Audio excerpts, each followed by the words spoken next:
नमस्कार। Study for examination में आपका स्वागत है। मैं राघवेंद्र प्रताप सिंह। आज का हमारा टॉपिक है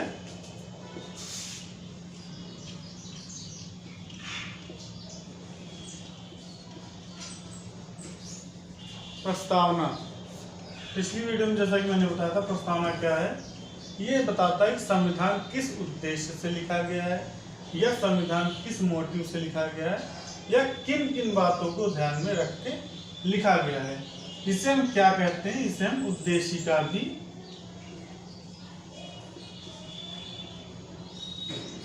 कहते हैं। इसे उद्देशिका क्यों कहा जाता है?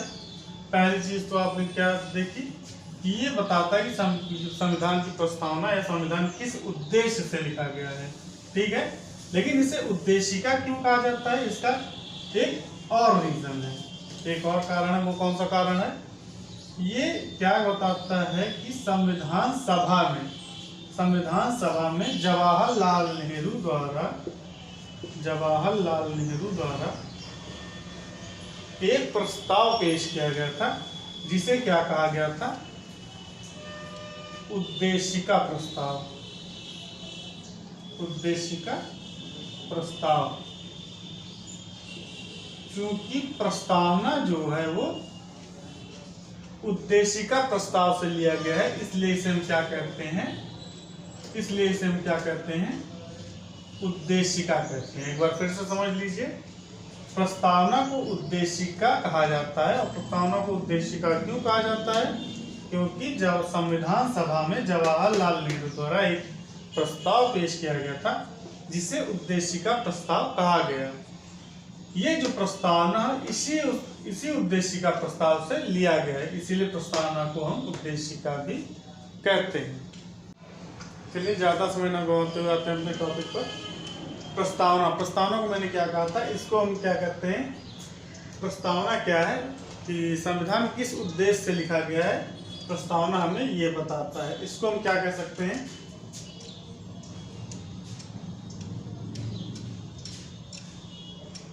उद्देशिका भी कह सकते हैं। ठीक, यानी प्रश्न पत्र में आपकी उद्देशिका भी लिख के आ सकता है और प्रस्तावना भी लिख के आ सकता है, तो कंफ्यूज होने की जरूरत नहीं है, दोनों का मतलब एक ही होगा।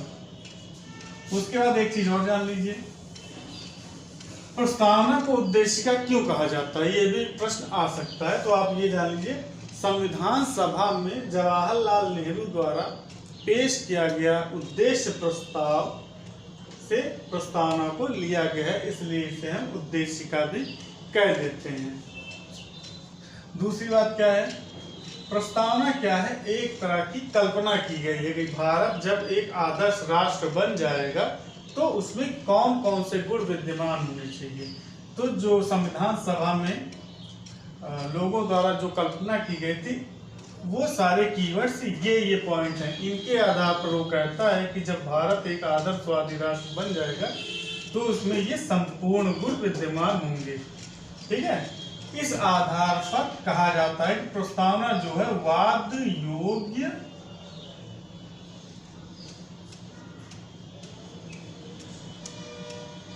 नहीं है। इसका मतलब समझ लीजिए, प्रस्तावना वाद योग्य नहीं है। इसका मतलब ये हुआ कि अगर आपके किसी अधिकारों या किसी चीज का हनन होता है तो आप उसके लिए कोर्ट नहीं जा सकते हैं, क्योंकि आप इसके आधार पर केस नहीं कर सकते हैं या ये नहीं कह सकते हैं कि इससे मेरे किसी अधिकार का हनन हुआ है या मेरी किसी स्वतंत्रता को छीनने का प्रयास किया गया है।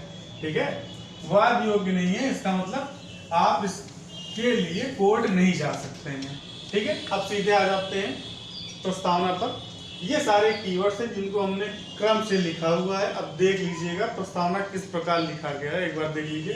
प्रस्तावना में लिखा गया है, हम भारत के लोग भारत को एक संपूर्ण प्रभुत्व संपन्न समाजवादी धर्मनिरपेक्ष लोकतांत्रिक गणराज्य बनाने के लिए इसके समस्त नागरिकों को सामाजिक, आर्थिक, राजनैतिक, न्याय, विचार, अभिव्यक्ति, धर्म, विश्वास, उपासना की स्वतंत्रता, प्रतिष्ठा और अवसर की समानता दिलाने के लिए व्यक्ति की गरिमा, राष्ट्र की एकता और अखंडता सुनिश्चित करने वाली बंधुता। बंधुता कैसी हो?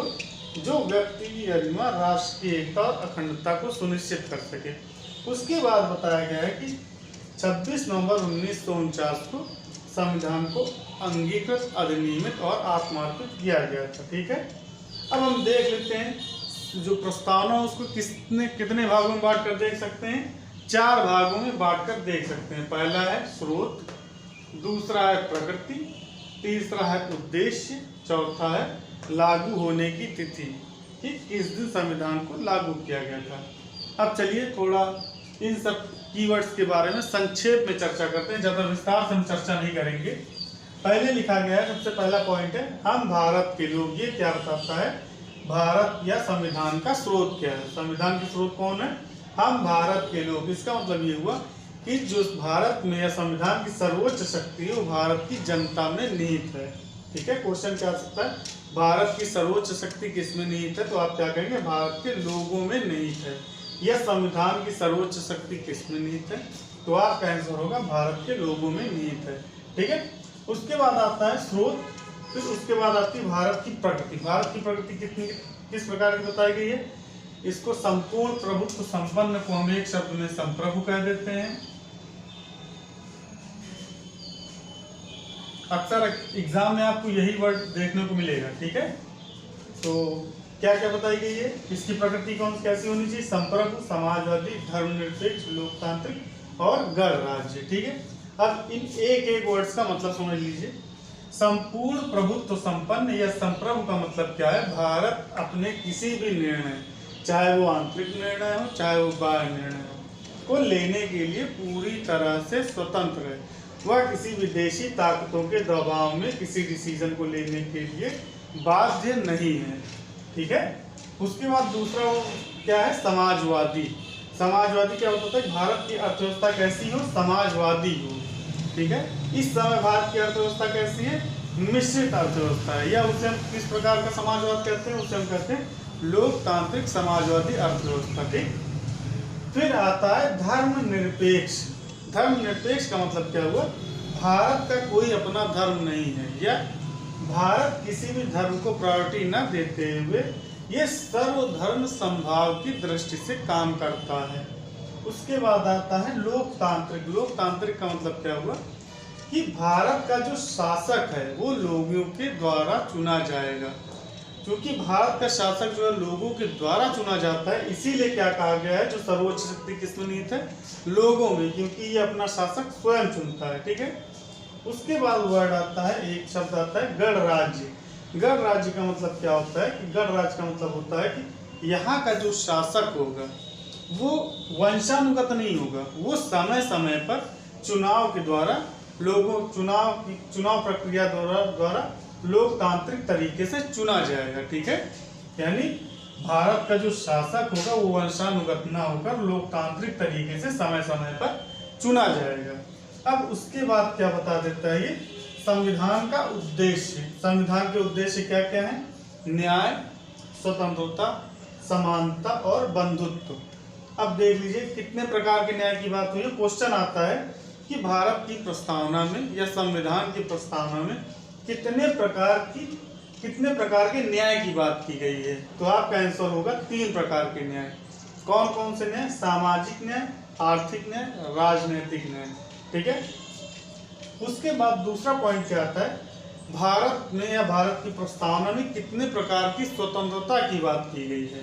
क्वेश्चन क्या बनता है? भारत की प्रस्तावना में, भारत के संविधान की प्रस्तावना में कितने प्रकार की स्वतंत्रता की बात की गई है? तो आपका आंसर क्या होगा? 5। 1 2 3 4 5। वो कौन कौन से हैं? विचार की स्वतंत्रता, अभिव्यक्ति की स्वतंत्रता, धर्म की स्वतंत्रता, विश्वास की स्वतंत्रता, उपासना की स्वतंत्रता। उसके बाद आपका तीसरा पॉइंट क्या था? समानता। क्वेश्चन क्या बन सकता है? भारत के संविधान की प्रस्तावना में कितने प्रकार की समानता की बात की गई है? तो आपका आंसर क्या होगा? 2 प्रकार की समानता की बात की गई है। कौन कौन सी है वो? प्रतिष्ठा की समानता और अवसर की समानता। फिर आता है बंधुत्व या बंधुता। भारत में क्वेश्चन क्या बन सकता है, भारत में कितने प्रकार की या किस प्रकार के भाईचारे की बात की गई है। बंधुता का मतलब हुआ भाईचारा। क्या किस प्रकार की भाईचारा, जो व्यक्ति की गरिमा, राष्ट्र की एकता और अखंडता को सुनिश्चित करे, उस प्रकार के बंधुत्व की बात की गई है। उसके बाद बिल्कुल लास्ट का पॉइंट कौन सा है, ये बताता है लागू होने की तिथि, यानी संविधान को लागू कब किया गया था। तो ये कौन सी तिथि थी, 26 नवंबर 1949। एक बात यहाँ पर ध्यान देने की योग्य है, 26 नवंबर 1949 को संविधान पूरी तरह से लागू नहीं किया गया था, इसको अंशतः लागू किया गया था। अब देख लीजिए, इसमें आप देखेंगे कुछ वर्ड्स लाल पेन से लिखे गए हैं, जैसे समाजवादी, धर्मनिरपेक्ष और यहाँ अखंडता शब्द, इसको हटा दें। ठीक है, क्या तीन शब्दों को किस रंग से लिखा गया, लाल रंग से, समाजवादी, धर्मनिरपेक्ष और अखंडता को। ये किस लिए लिखा गया है, क्योंकि इन तीनों को 42वें संविधान संशोधन, 42वें संविधान संशोधन 1976 के तहत प्रस्तावना में जोड़ा गया। या क्या कह सकते हैं इसको, ये तीनों जो शब्द हैं ये मूलतः प्रस्तावना में उपस्थित नहीं थे, इसको क्या किया गया था, 42वें संविधान संशोधन 1976 के तहत भारत की प्रस्तावना में ऐड किया गया। कौन कौन से शब्द हैं वो, समाजवादी, धर्मनिरपेक्ष और अखंडता। इन तीनों शब्दों को भारत की प्रस्तावना में या संविधान की प्रस्तावना में कब ऐड किया गया, 42वें संविधान संशोधन। जैसे ही हम इसकी बात करते हैं तुरंत एक और क्वेश्चन बन जाता है कि भारत की प्रस्तावना में कितनी बार संशोधन किया गया है। तो भारत के संविधान में मात्र एक बार संशोधन